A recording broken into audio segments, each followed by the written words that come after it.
Suicide note भी छोड़ रहा हूँ और सुसाइड वीडियो भी छोड़ रहा हूँ। सुसाइड से पहले ये चीजें इसलिए छोड़ रहा हूँ क्योंकि इस देश में जिंदा लोगों की सुनी नहीं जाती है, मरने के बाद लोग सुनते हैं। जिस प्रकार सुशांत राजपूत, रोहित वेमुला और भी काफी ऐसे लोग हैं, जब वो जिंदा थे तो उनकी कोई नहीं सुनी, लेकिन मरने के बाद उनकी जांच भी हुई, उनकी बात भी सुनी। सोशल मीडिया पे पॉलिटिकल लीडर सभी ने इनके सोशल एक्टिविस्ट उनकी जो बातें कहना चाहते थे वो बात मरने के बाद कह पाए।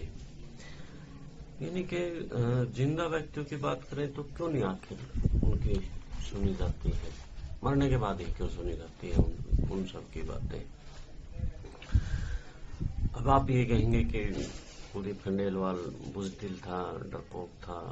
नहीं, मैं एक बार नहीं लगभग 4-5 बार ये लड़ाई लड़ चुका हूँ। पहले भी मेरे ऊपर झूठे केस हुए हैं, उनमें भी हम जैसे आप फेस कर रहे हैं इसी तरह हमने पहले भी फेस किया है उन सभी चीजों को। इस व्यवस्था से बड़े हताश हैं क्योंकि यहाँ पे नेता पुलिस फर्जी मुकदमों में फंसाती है। नेताओं की सह पे पुलिस ना जांच करती है, ना एविडेंस देखती है, बस वो खुद ही अपने सबूत तैयार करती है, खुद ही सारा कुछ तैयार कर देती है और पत्रकार को फंसा देती है। आए दिनों इनके पत्रकार को ही टारगेट किया जा रहा है। हर किसी के लिए कानून है, लेकिन पत्रकार के लिए कोई कानून नहीं है। उसको जब मन में आया पॉलिटिकल लीडर ने फंसा दिया, जब मन में आया किसी बिजनेसमैन ने फंसा दिया, जब मन में आया तो किसी और पुलिस ने ही फंसा दिया। यानी कि जिसकी भी आवाज उठाए वही फंसा देता है उसको। आखिर क्यों?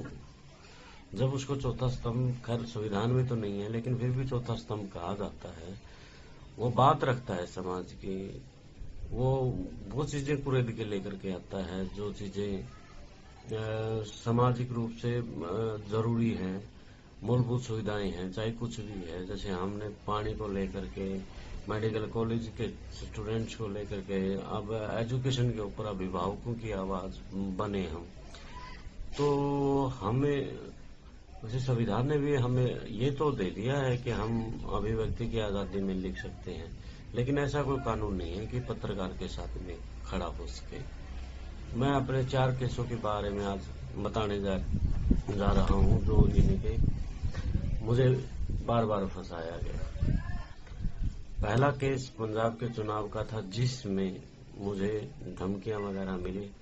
हमने उस बातों को पुलिस के सामने रखा, लेकिन पुलिस ने एविडेंसों को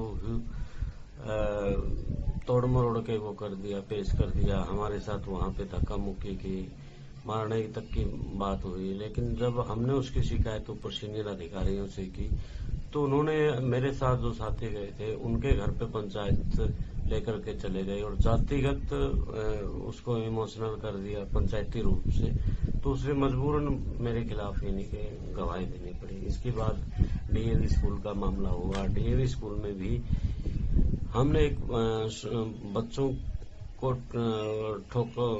ठोकी हुई थी, पूरी जो मैजिक थी उसको लेकर के ही खबर बनाई थी, लेकिन हमारे ऊपर आरोप लगा कि आप मैडमों को छेड़ रही थी।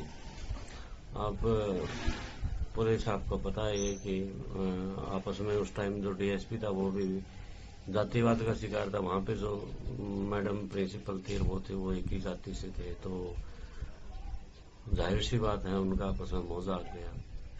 उसके बाद चिलेवाल आबादी गांव में हमने मजहबी सिखों का यानी कि वाल्मीकियों का मुद्दा उठाया और उस मुद्दे में हमें टारगेट किया गया और हमें ही फंसाने की कोशिश की गई। हमें फंसा दिया गया था पुलिस द्वारा। और अब जो पृथ्वी नंबरदार ने किया है, हमने खबर लगाई थी कि इनेलो में शामिल हो सकते हैं, संभावना व्यक्त की थी। यानी कि चर्चा यही थी शहर में कि अगर चेयरमैन का पद पृथ्वी नंबरदार को नहीं मिला तो वो दोबारा इनेलो में शामिल हो सकते हैं।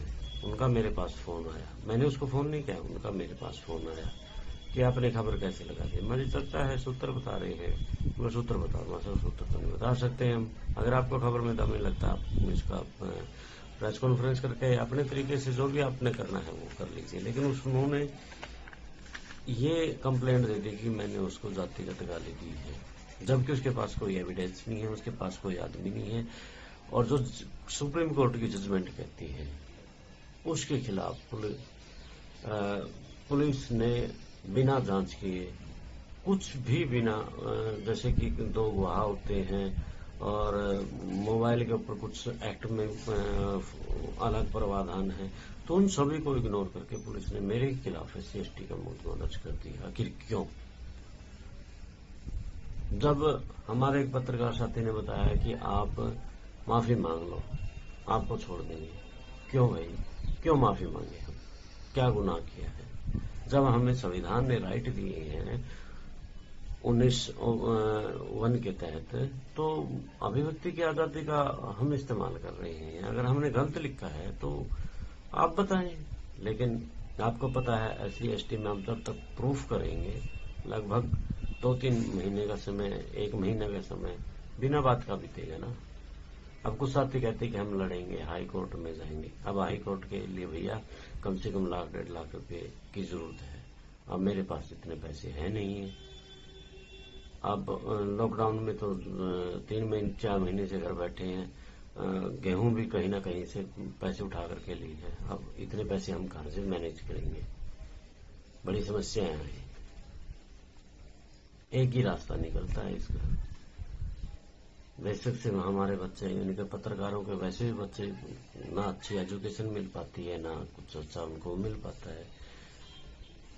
अब वो मेरे बच्चे तो बिछड़ेंगे, लेकिन एक बात जरूर रहेगी, शायद मैं ना रहूं, लेकिन इतनी बात जरूर है कि शायद मेरी आवाज पहुंचे, क्योंकि सुशांत की आवाज पहुंची है, रोहित वेमुला की बात पहुंची है, शायद कुलदीप खंडेलवाल की भी बात पहुंचे है। इसलिए मैं परसों न्याय के मंदिर के सामने, शायद मुझे नहीं करना चाहिए सुसाइड, लेकिन परेशान, हताश कर भी क्या सकता हूं, क्योंकि हम नेताओं के, पुलिस वालों के से लगभग 3-4 साल से लड़ करके अब परेशान हो चुके हैं।